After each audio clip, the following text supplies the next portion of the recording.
شو نتعرفوا على الفيديو. تحس ان انت داخل الفيديو وانت عمال كده اهو.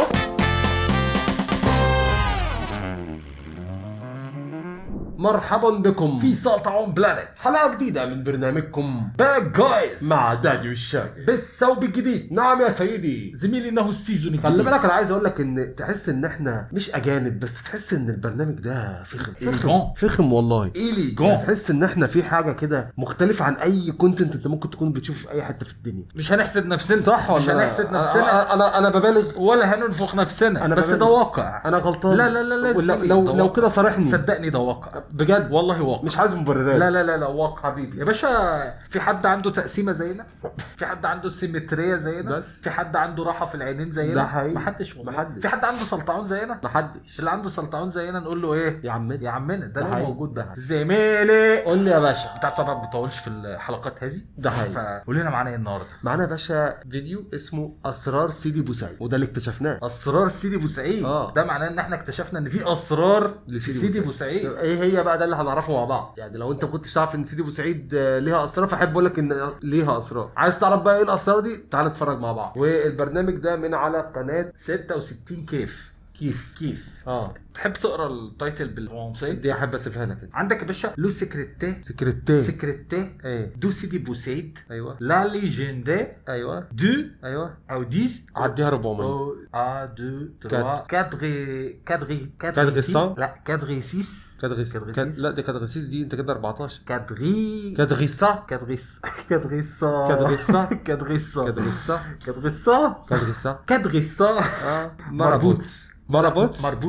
مربوطة فين؟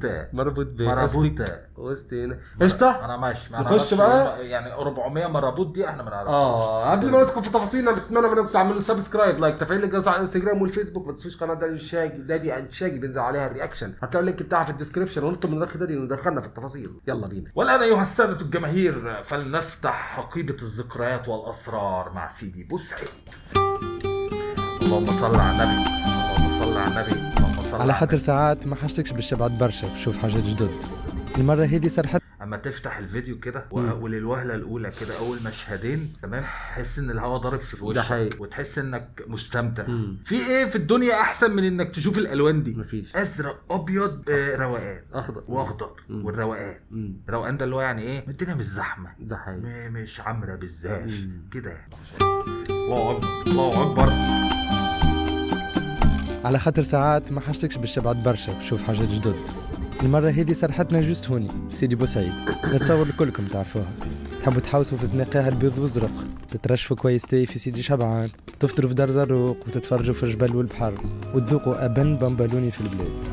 اما ما عملناش الحلقه هذه باش نحكي لكم على حاجات تعرفوها بالطبيعه. اليوم باش نوريكم سيدي بوسعيد اخرى عمركم ما شفتوها، باش نطلعوكم في السمعه اللي تتشاف من 5 ولايات، واللي حتى ولاد سيدي بوسعيد قليل يعرفوها. باش نهزوكم تشوفوا اسرار الزاويه في بالكم اللي سيدي بوسعيد بلكشي مش مدفون فين تتصوروا. وباش نمشيو نلوجوا على لوليا والصالحين المنسيين كيما سيدي فواح المسك. اش قولكم فيه هذا؟ تعرفوه؟ ملا حطوا جيموس ابوني على الفازة، ومرحبا بكم في حلقه جديده من 66 كيف. قبل ما نشوف نتعرفوا على الفيديو، تحس ان انت داخل الفيديو وانت عمال كده اهو. خدت بالك انت؟ ايوه والله. تحط البرفيوم بتاعك وبتستف شعرك روق على حالك كمان. انت فاهم؟ ملزق نازل ملزق. عارف الشخص اللي بينزل ملزق ده؟ تحس جاب شعره على جنب كده، وبيبقى دايما معمول بالكريم ده. والله فعلا ولابس. انت بتلبس. انت كنت بتلبس دلوقتي. يعني فاهم اللبس يعني برضه. اللبس الابيض الصيفي اللي هو شورت وفانيلا كده، تي شيرت كده. بص الحياه هاديه. لا وبعدين بص الدخله دي، بص الدخله تحس ان انت ايه، عارف يعني. خلاص هو خلص في حلقه جديده من 66 كيف. قبل ما نشوف نتعرفوا على الفيديو تاعنا، خلينا تحويسه صغيره في دار جديده خارقه العاده اللي مازالت كي حضرت اخر 2018. ايه ده خلينا نعملوا 66 كيف. قبل ما نشوف نتعرفوا على الجيد نتاعنا، خلينا نعملوا تحويسه صغيره في دار جديده خارقه العاده اللي مازالت كي حضرت اخر 2018. يا لا ده بقى ده اخيرا لقيت المثل اللي بيطلق عليه. يا نهار ابيض يا نهار ابيض. ايه البياض الناصع ده. احنا عايزين نفتح مسألة زوز بيسينات وفيو على البحر ما فماش كيف. يا دهوتي. مرحبا بكم في فيلا كامل. بسم الله ما شاء الله. يا لهوي الله اكبر. يا لهوي يا لهوي. بس يا باشا خلاص احنا ان شاء الله لما نروح لازم ناخد الفيلا دي نكريها خلاص. عارف الليله هنا ممكن تكون بكام؟ لا صاحب الدار صاحب الفيلا ان شاء الله يكون بيتابعنا، ان شاء الله يكون بيتابعنا، ان شاء الله يكون عارفنا هيستضيفنا عنده. ولو ما استضفناش ان شاء الله احنا لما نروح له ونشرح له احنا مين يقول لنا ايه دادي وشاجي عارفكم، عامل معانا واجب. بدل ما هو مثلا نص السعر مثلا نص السعر بس يا باشا. وبعدين يا باشا احنا مش محتاجين اكتر من نص نهار، بس نطلع البلكونه بس نشوف المنظر اللي كان متشاف ده تمام وبس. هنفضل انا والراجل ده هو والله هنتكنف هو ايه ده بس هنتكنف كده اهو في البلكونه بس كده اهو. البلكونه نقطه ضعف كرسيين قدام بعض، اعمل لك واحد الاسبريسو المكنه هناك شفتها. لازم بالليل والله لازم بالليل والله. ما هو نهار بليل في ايه دي ما ينفعش فيها اقل من يومين 3. ما احنا افتراضا ان صاحب الفيلا ما عملش معانا الواجب، بقينا دلوقتي في وش المدفع، فايه اللي هيحصل؟ نهار بليل نهار بليل ليه نهار يعني مفيش فرصه ان احنا ندفع فلوس من معانا. ايه ليه؟ ما هو ندفع اهو بقى. اصل دي برضو انا اقول لك على حاجه، احنا دي انت زي ما قلت كده يعني مثلا احنا رايحين ببادجت معين تمام، هي ممكن دي لوحدها تاخد البادجت كله. هنعمل ايه بعديها؟ هنبادجت على نفسنا هنبادجت بص هنسوبر بادجت بس. فاهم حاجه في الرحله ايه؟ تظبيط البادجت تظبيط البادجت. لا بس حقيقي لازم نروح الحته دي خاصه الفيلا ده هي لان اللي جوه الفيلا ألعن كمان من اللي بره الفيلا. لا هذا لا يحدث كليا. كمل يا باشا.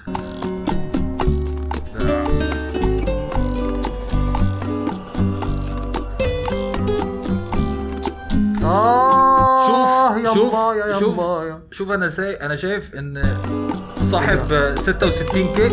استنى ثانية انا عايز اوقفش على دي من عشان اسمعك اتفاعف في كلامك لازم اشوف المنظر ده. انا شايف ان صاحب قناة 66 كيف بيعمل اعلان للفيلم ده حقيقي، فاكيد الراجل ده عنده معرفة شخصية مع صاحب الفيلم ده حقيقي. فاحنا نعمل ايه بقى؟ نتصاحب على 66 كيف. ده حقيقي.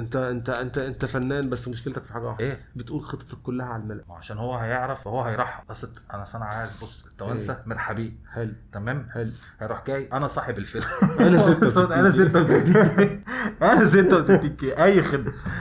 لا انا شايف ان هو فعلا ممكن يكون انا عايز واحد معرفه بالراجل، عايز واحد مخيطه وانا قاعد كده ومش عايز اتصور. يا انت عايز تعمل زي بتوع السوشيال ميديا اللي هي بالظهر دي صوره بالظهر. هنقولها لك بس محتاجه العشرات مجانس يا عمي. الاي اي ما خلاش بجد والله ما خلى ما ولا دلوقتي انت مش محتاج ان انت تعمل اصلا دايت، تخش على طول.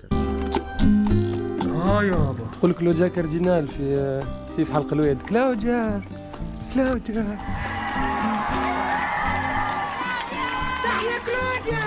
ايه ده؟ تحيا تونس. هو زيد ديما يدور يفرق في البوس ومعروف في سيدي بوسعيد كيما كلاوديا. مين كلاوديا دي يا جدعان؟ كلاوديا يا ابني. مين دي؟ كلاوديا شكلها ممثله كده معروفه. شكلها حد معروف، شكلها حد فيموس. ايوه. تحيا كلوديا. تحيا تونس. ولا تكون زوجة الرئيس ولا ايه؟ لا ما تهزرش، ما حدش قال لي. ما اعرفش الصراحه، انا بقول كل التخمينات يمكن تكون زوجة الرئيس في العالم. تحيا تونس دي ممكن تكون ممكن. هو زيد ديما يدور يفرق في البوس ومعروف في سيدي بوسعيد كيما كلاوديا في حلق الويد.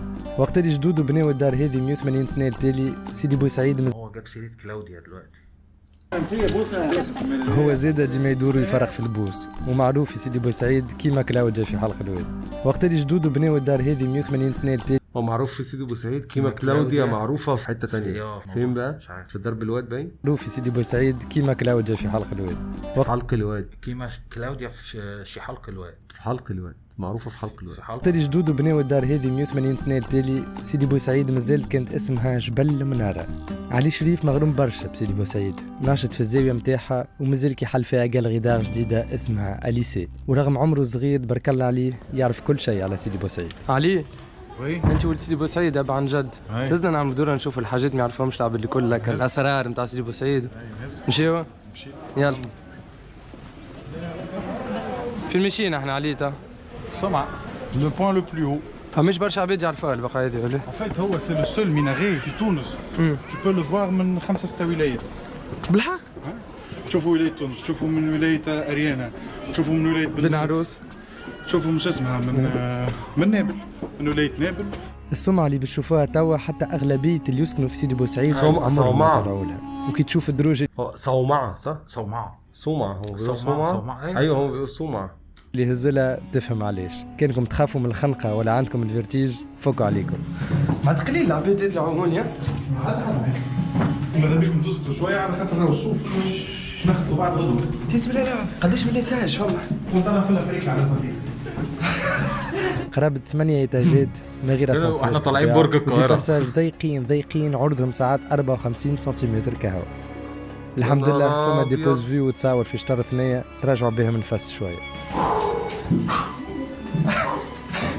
السلم متعب قوي. يلا قريب نوصلوا. ولا كرتاتشي تبلوكي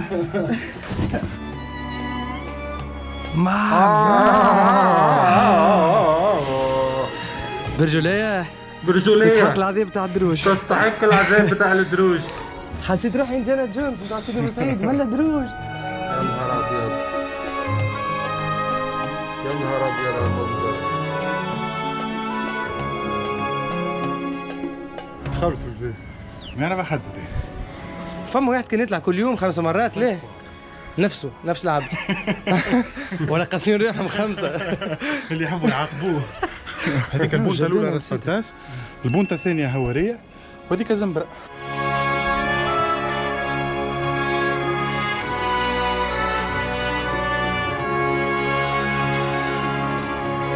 فعلا دي المكان اللي كان بيأذن منه، يعني كان بيطلع كل ده عشان يأذن. المؤذن زمان قبل الاستخدام المكبرات والحاجات دي. هاي الهبوط سهل عاد يا جماعه. اللهم صل على النبي. أنا معك اللهم صل على النبي. بسم الله. هذا هو الباساج البليد شوية راه. يا لهوي الدخلة صعبة قوي. ما يعديش غير هو المؤذن. حسيتو كي وصلت اللوطة من بعد درج هبوط حسيت روحي في فور بويار. جماعة يستنوا فيا قدام البيت خايفين لو في علي الوقت وتحصرت الداخل. خيبة كاميرا كاشي قلت يا اخي ما يوفيش ندور. يا جماعه الفيو من اخر واحد فوق فينا عام مش طبيعي. 20 ans 25 ans. مي ابخي ساعات يطلعوا معناتها احنا كي عملنا الفيرتور تاع الزاويه طلعوا وزنه من فوق. اذا فما نهار مولد ولا فما حاجه ولا بقول ما لك يطلعش ايه واحد وحده. بقول لك ايه، شفت نازلين بيتكلموا بهدوء عامل ازاي؟ خدت بالك اللي حصل؟ انا اصلا نفسيه والله نفسيه. كانوا طالعين كلهم طاقه وحماس كده وصوت عالي وبتاع، دلوقتي نازلين كلهم كالم بيتكلموا بهدوء. ما هو يعني يا جماعه المنظر من فوق فعلا يخليك نازل كده. والصراحة الجو في اللي هم بيصوروا فيه ده انا بحب الجو ده قوي. بحب الجو ده قوي. الشمس اللي مش حارقه. لا مش شمس، ده اصلا يعني مغيمة. يعني كان في شمس، في حتة في حتة في شمس بس اللي هو في سحابه بقى. يعني ايه بتضطر الجو شويه. لا بحب ده احسن جو فعلا. انا بحب الجو ده قوي. اجمد جو ده فعلا. يطلع معه هو بارد كده. بص السحاب الله. كي بدا يأذن يدور على كل الناس تحب كده خلي بالك. بعد يدور باش يسمعوا العباد الكل خاطر موش بوق هو عنده 360. بعد الاثنين الاخرين يعملوا كوليكتيف. جميلة. ما فماش بوق فماش ليش موثقة ذا حد عمره صورها الحكاية هذه؟ الناس الكل تخيلوا سيدي بوسعيد كلام الفرنسي انا مش فاهمه. فين مدفون؟ في تونس ولا نجم يكون؟ هوني معناتها في البيريمتر هذايا. علاش مش هو محد سبتمبر على خاطر المسلمين كي يدفنوا الجنب اليمين قبل القبلة. هيك هذاك جامع القبلة مش سقيم قبل القبلة. دونك غالطة الحكاية. 1000% c'est pas son. La légende dit qu'il est enterré ici, l'auteur, dans cet endroit. D'ailleurs, il اتحرق en partie هذيك اتحرقت وبعد النار قدمت حتى لهون. وقفت. Après on sait pas. هذوما دو شابيتو رومان ما كناش نعرفوهم. اللي تحرقت الزاوية الحيد ذاب خرجوا لي شابيتو. On les a découverts. انا مش فاهم حاجه. انا في حاجات كتير قوي مش فاهم. بس انا حاسس ان انا برضه حتى لو قعدت اعيد انا مش هفهم برضه. انا حاسس ان الناس هتفهمنا احسن. هو دي حيطه مبنيه فوق حيطه ولا ده ايه؟ حاسس ده عمود قديم صح؟ ده عمود بس انا مش عارف هو ليه مكانه. صح مكانه جوه جوه حاجه كده. حاسس ان ده مبني بعد ده فاهم؟ Donc c'était un cadeau pour nous réconcilier. كادو. عسى ان تكرهوا شيء. كادو من مين؟ هديه من مين؟ Donc هذيك هذا تحسنت من اللي تحرقت عليه. exactement. هو كان في حريقه تمام، آه. والحريقه مش عارف كانت طالعه لحد ما وصلت لحد حته معينه ووقفت ما طلعتش. العواميد اللي جوه الحيطه دي اللي غريبه قوي. اعتقد ان هم عمروها بعد الحريقه يعني انت فاهم، وسابوا الحتت اللي هي بتاعت العمدان مفتوحه علشان خاطر العمدان اثريه، انا اعتقد يعني انت فاهم القصه. اصل هو كده يعتبر بنين قدام، يعني بنين قدام الحيطان يعني قدام طب ليه الحيطه، ما رموش مش عارف الحيطان ما نفسها؟ اعرفش، ممكن تكون مش صالحه انها تترمم، او لو اترممت هتبوظ، ما دي برضو احنا ما نعرفش شكلها او الخسائر كانت لدرجه ايه. بنت سيدي بوسعيد هوني اسمها لا الشريفه. العباد اللي يجوا يزوروا يجيبوا لها دي بوبي. بنت سيدي بوسعيد صغيره. ماتت صغيره. دونك هاوت عم تخصو البيبي. هذه الخلوه نتاع سيدي بوسعيد. فما اخبار اخر يقولوا زاد اللي هو مدفون. يعيشك ياسر لاباس عايشك. طب تصدق بقى انا الموضوع ده دلوقتي موصلني لايه؟ ان احنا نعرف قصه سيدي بوسعيد نفسه. يعني انت متخيل ان المدينه كلها متسميه باسمه وليه المقام بتاعه والحاجات دي، فاكيد الموضوع ليه قصه. احنا محتاجين نعرف بقى قصه سيدي بوسعيد. جيب لنا وثائقي المره الجايه عن سيدي بوسعيد. الحمد لله كانوا فما بيات مدفونين هون هذا بث جوج سا ايتي ريستوري بعد الحرق. حتى هذا تحرق في 2000 كي تحرق الفوق هذا لا ايتي ريستوري. يعني انا ديكوفير ان تري بو ديسان كي ديغيغ. والحريق ده كان بسبب ايه يا جماعه؟ الوقت اللي خرجوا من بعد ما الحريق. لازم تهز السنجق هذاك الاخضر شويه. سامحني من كاليغرافي انسيان فيها يا اكرم الخلق مالي من الوذ به سواك عند حدوث الحادث العامل من البرده.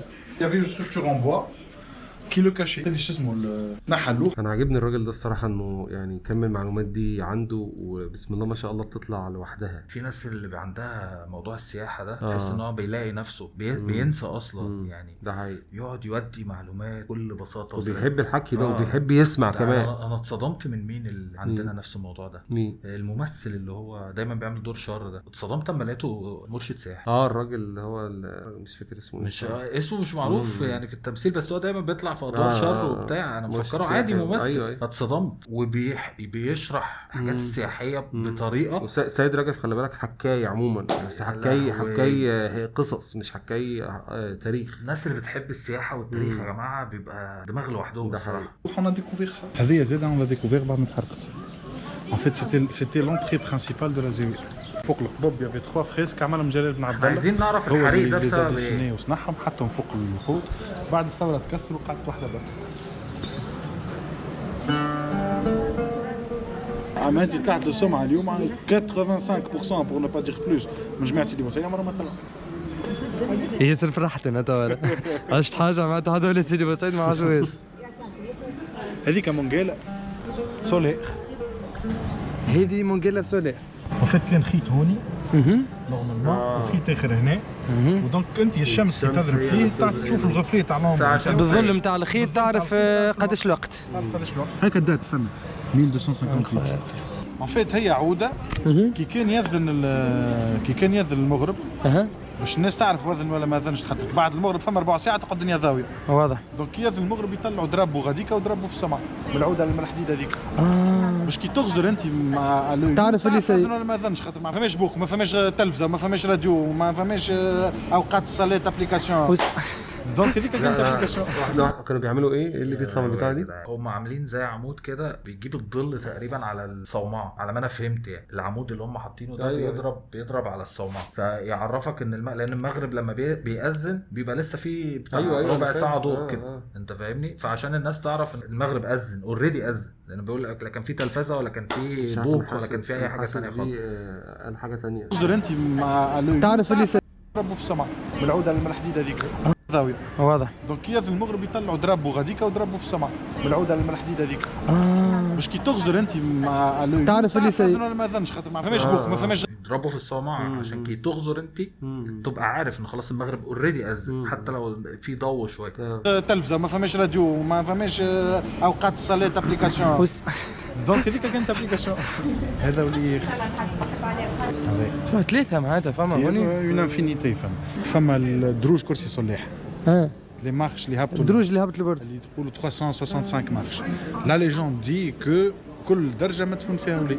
علاش اسمه كرسي الصلاح؟ يا سبحان الله. كل درجه مدفون فيها ايه؟ دي كو كل درجه مدفون فيها ولي. علاش اسمه كرسي؟ كل درجه مدفون فيها ولي. ولي كل درجه مارش. لا ليجوند دي كو كل درجه مدفون فيها ولي. علاش اسمه كرسي الصليح؟ من أول واحد فيهم سيدي بوسعيد الباجي اللي عطى اسمه للبلاصة، حتى للسيدي عزيزي المغربي اللي توفى في 1928. جبل هذا عاشوا فيه برشا أولياء آخرين. كان نقولوا لي كرسي انا الصليح. عايز اوريك حاجه. بص هنا في هنا علم النجمه بتاعت المغرب. أنا مش عارف هل دي نجمه المغرب ولا دي صدفه، ولا هل ده كان في هنا ولي من اولياء الله الصالحين جاي من المغرب. في ولي اصلا لسه عليه عبد العزيز المغربي. عبد العزيز المغربي. برضه كان زمان اللي ما اعرفش يعني الحاجات دي انا عرفناها من هنا برضه. ان كان بيحصل هجره كتير جدا من الاولياء من مصر او من الخليج اصلا للمغرب، ومن المغرب لمصر، ومن تونس لمصر، ومن تونس للمغرب. كانوا الاولياء بينتشروا اصلا عشان موضوع نشر العلم اصلا. بحث عن العلم ونشر العلم. اعتقد الاثنين. اسمه البلاصة حتى للسيدي عزيزي المغربي اللي توفى في 1928. جبل هذا عاشوا فيه برشا أولياء آخرين. سبحان الله. كان نقولوا لي كرسي صليح كل درجه فيها ولي. ça te fait 365.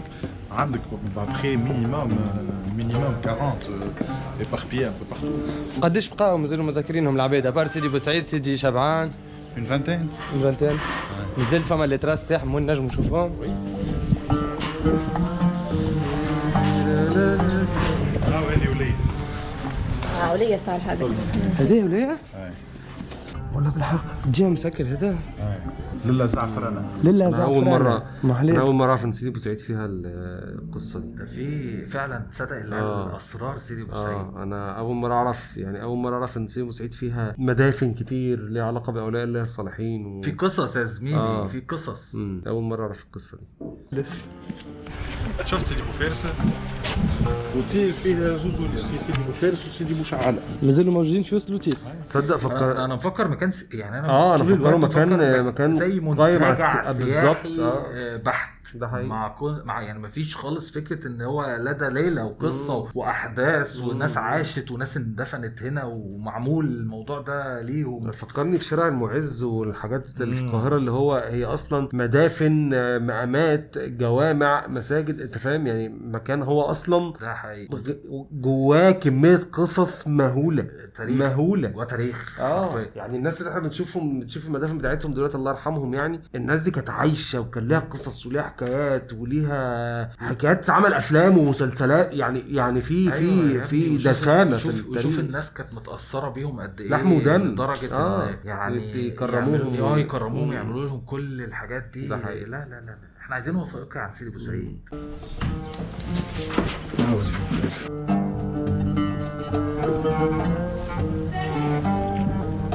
هذوما زوز وليا، سيدي جبالي وسيدي بنور. هذوما اللي لا فاموز هيستوار بن علي لي زا ديبلاسي باش يعمل القصر نتاعو. كانت تجميعه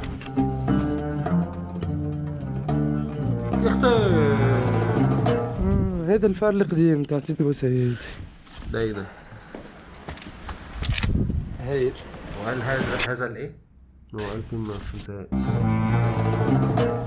هذا الفار القديم تاع سيدي بوسعيد. هايل.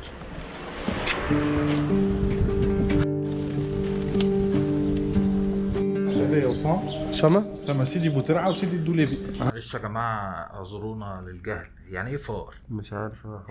حاولت اخمن بيتعمل بيه ايه. حاولت اخمن مش عارف. هو شكله حتى مش مدينا ان احنا نفهم هو ايه. ممكن يكون مخزن حبوب او اكل. ممكن يكون حاجه ليها علاقه بسفن.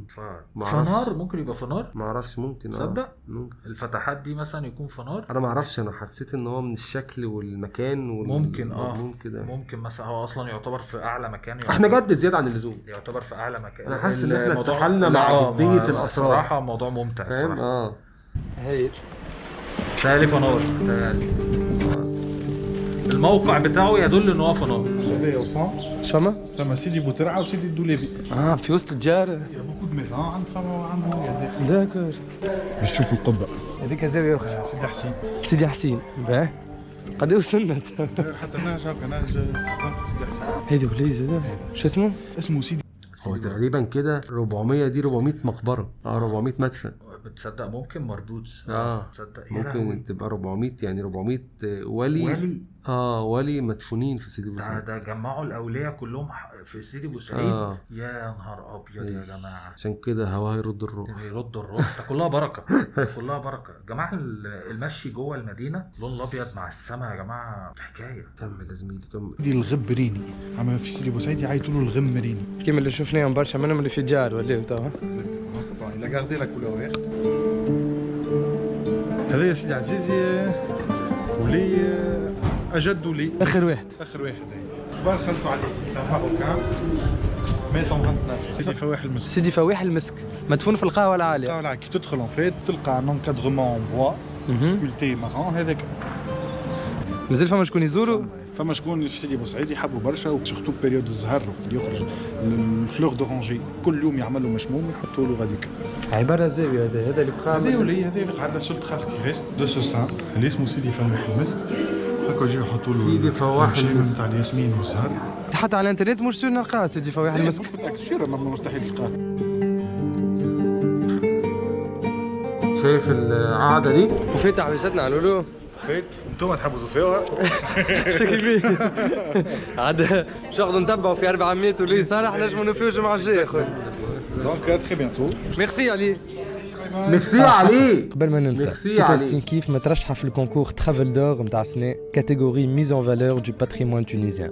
وكان من رايكم نستحقوا تيتر برا فوتيو فيسا على ترافل دور لصقه بعضها .ان. تحويسة اليوم فات ان شاء الله عملتوا فيها جو وتعلمتوا فيها حاجات جدد. كان عندكم اسرار اخرين على سيدي بوسعيد خليوا كومنتير تحت الفيديو. نتقابلوا على قريب في حلقه جديده والمره الجايه تمشيوا فيها لسيدي بوسعيد ما تنساوش تهديوا قرن مشموم للسيدي فواح المسك. يعني انت جامد. هي والله انا اتاثرت. انا اتاثرت. الفيديو كله على بعضه مشبع. يعني تصوير هي مش معلومات قد ما هي قصص يعني. والله تصوير وحكي طريقه الحكي كمان والتوقيت اختيار التوقيت اللي راح فيه يا لهوي. ده حقيقي. وطبعا حد مصاب في سيدي بوسعيد لازم يبقى الفيديو رايق. ده حقيقي. لازم الفيديو يبقى رايق. فيديو بطعم الهوا يعني تحس انك قاعد قاعدين بنتفرج والله باللابتوب بس حسينا الاحساس والله.